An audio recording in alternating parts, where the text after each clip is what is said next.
পটুয়ার দোকানে সরস্বতী মায়ের মূর্তিতে শেষ তুলির টানটিও দেওয়া হয়ে গেছে। মা এখন স্কুলে যাওয়ার জন্য সম্পূর্ণ রেডি। গিয়েছিলাম সরস্বতী পুজোর বাজারে। বাজার থেকে ফেরার পথেই মাকে সঙ্গে করে নিয়ে যাওয়া হবে ঠিক হয়েছে। আমরা প্রথমে হাটের বাজারের সমস্ত ফলের দোকানগুলোকে ভালো করে যাচাই করে নিচ্ছিলাম, কোন দোকানে কোন কোন ফল আছে এবং তার দাম কীরকম। একটু কম দামে ভালো কোয়ালিটির ফল নেওয়াটাই আমাদের উদ্দেশ্য, যাতে করে বেশি পরিমাণে ফল কিন্তু ভালো ফল অথচ একটু কম বাজেটে আমরা সরস্বতী পুজোর জন্যে স্কুলের জন্যে নিয়ে যেতে পারি। এই দোকানের কুলগুলো আমাদের পছন্দ হয়েছে, এখান থেকেই কুল নেওয়াটা স্থির হলো। কিন্তু শুধু দামে পছন্দ হলেই তো হবে না, একটু চেখে দেখতে হবে স্বাদটা কেমন। এই পাকা দেখে বাছ, পাকাগুলো হলুদ হলুদ দেখে বাছবি। আর দু একজন স্যারের সাথে আমিও কিন্তু এই দোকানের একটা কুল চেখে দেখেছি কেমন খেতে। হ্যাঁ, স্বাদটা বেশ ভালোই ছিল, নেওয়ার মতো, বেশ মিষ্টি। স্যারেরাও বলল কুলটা নাকি আপেলের মতো খেতে। তাই আমিও আর লোভ সামলাতে পারলাম না, দেখাই যাক একটা কুল কেমন খেতে। তাই একটা বেশ বড় সাইজের কুল পছন্দ করলাম নিজের জন্যে।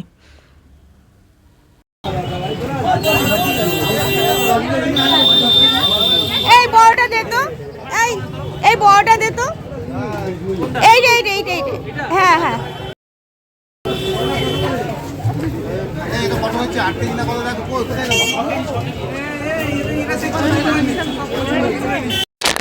কুলের পরে শুরু হলো শাঁকালু পর্ব। রাস্তার ঠিক উল্টো দিকে, যেদিকে কুল নিয়েছি তার অপর সাইডে। স্যারেদের বক্তব্য, সরস্বতী পুজোতে প্রসাদ হিসাবে এই কুল আর শাঁকালুটাই একটু বেশি করে নিতে হয়, কারণ এটাই বাচ্চারা বেশি পছন্দ করে। তাই বস্তা খুলে বাছাবাছি চলছে শাঁকালু। কাটা শাঁকালুগুলোকে সাইড করে দিয়ে তার বদলে ভালো ভালো শাঁকালুগুলোকে বেছে নেওয়া হচ্ছে আর একটা বস্তায় নেয়ার জন্যে।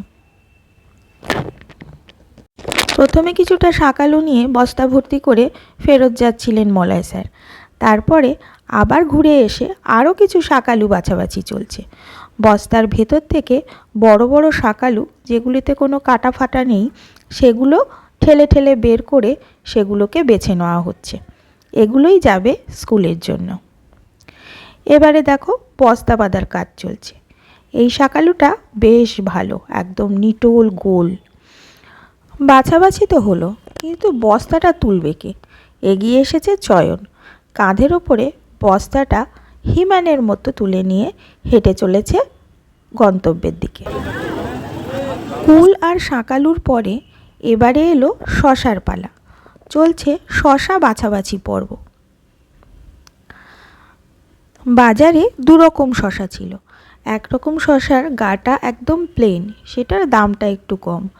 এই শশাটা দেখতে খারাপ, গায়ে গুটি গুটি রয়েছে, টেরা বেঁকা, কিন্তু এই শশাটা অনেক ভালো। 50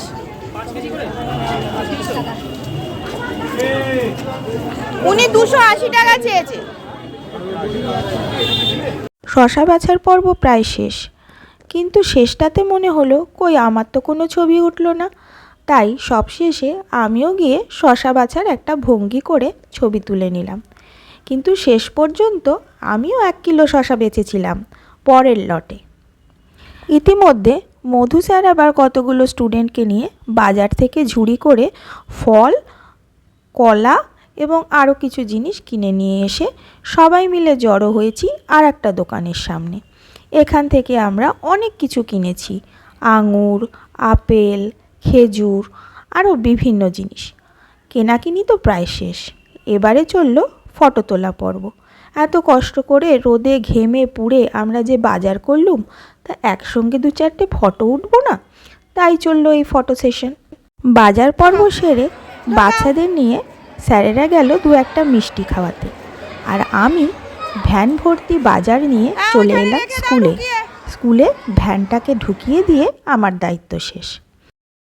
এখানেই আমাদের স্কুলের মঞ্চে রেডি হয়েছে মা সরস্বতীর প্যান্ডেল, এবং এখানেই এনে রাখা হয়েছে মায়ের মূর্তিকে।